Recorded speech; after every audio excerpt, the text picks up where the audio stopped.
Par exemple, au début, j'avais des attentes de pouvoir dormir moins et me réveiller plus tôt et pratiquer du yoga à la nuit et tout ça, quoi, comme j'avais entendu. Ouais, je pense que c'est toujours un peu une attente, un truc que je me dis, bah, c'est cool si un jour j'arrive à dormir un petit peu moins.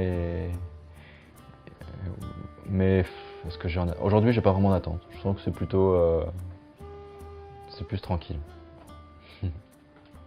Ouais, il y a un truc tout bête, c'est au niveau de ma souplesse.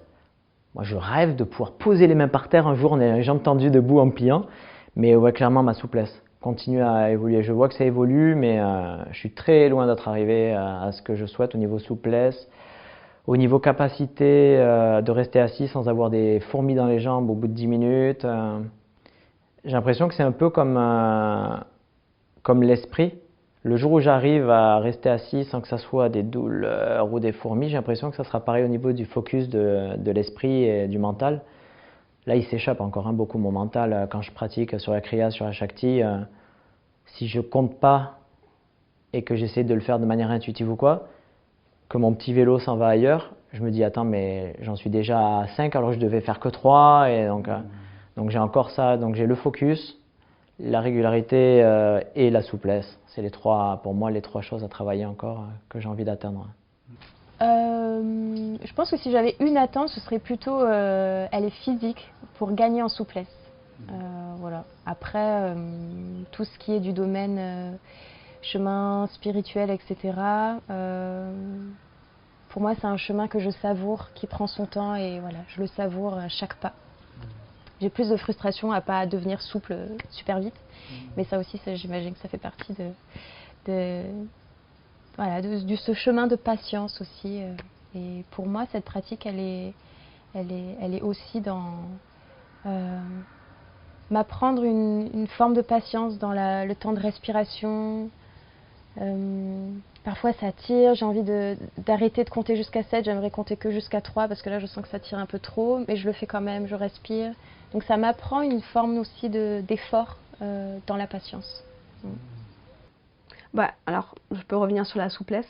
Je vois que quand je suis en posture de la montagne, j'ai pas encore les talons qui touchent. Donc je pense avoir plus de souplesse. Et après, ça serait plus une continuité de déjà ce que je ressens, mais du coup qui prendra encore plus de place dans cette sensation de confiance en tout ce qui se passe, de relativisation, d'ancrage, de clarté mentale, en fait, de continuer encore.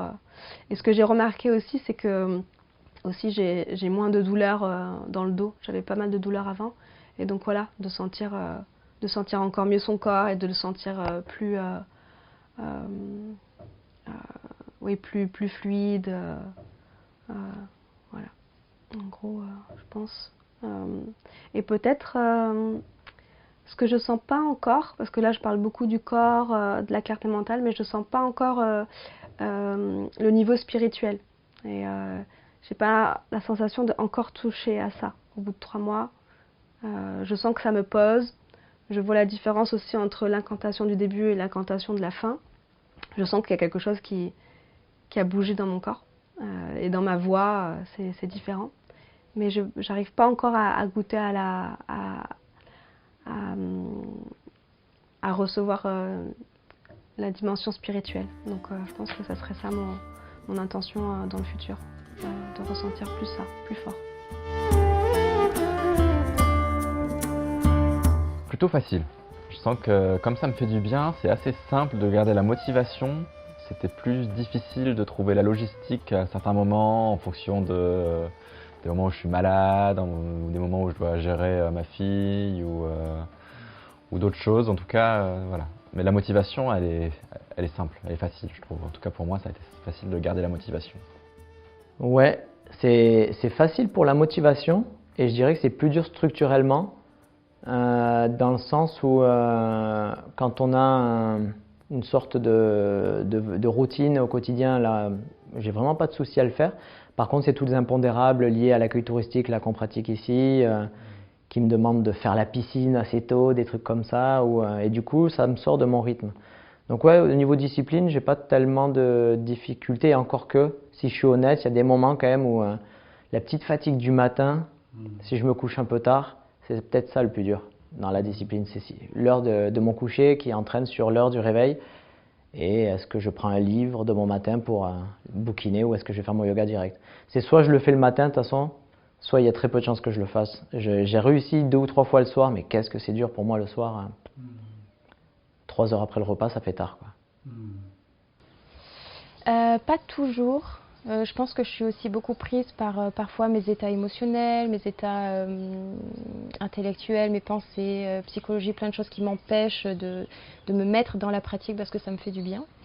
Et en même temps, quand je me motive et que je me souviens aussi que je ne suis pas seule à pratiquer, bah, ça me motive aussi. Je me dis, ah, en fait, je me sens soutenue par le groupe, même si je ne sais pas trop comment les autres pratiquent dans leur quotidien. Mais le fait de sentir qu'il y a un groupe autour de moi me donne l'élan et l'espace aussi de pratiquer, même quand je ne me sens pas forcément motivée à le faire. Alors facile, je ne sais pas si c'est facile. En tout cas, j'ai la motivation parce que je sens que c'est vraiment bon pour moi et que ça m'apporte beaucoup de bénéfices. Mais facile, c'est quand même... Bah après, on n'est pas tous égaux face à la discipline, à la rigueur. Moi, je pense que c'est quelque chose que j'ai du mal à entre guillemets, m'imposer. Donc facile, je dirais pas facile, mais très important.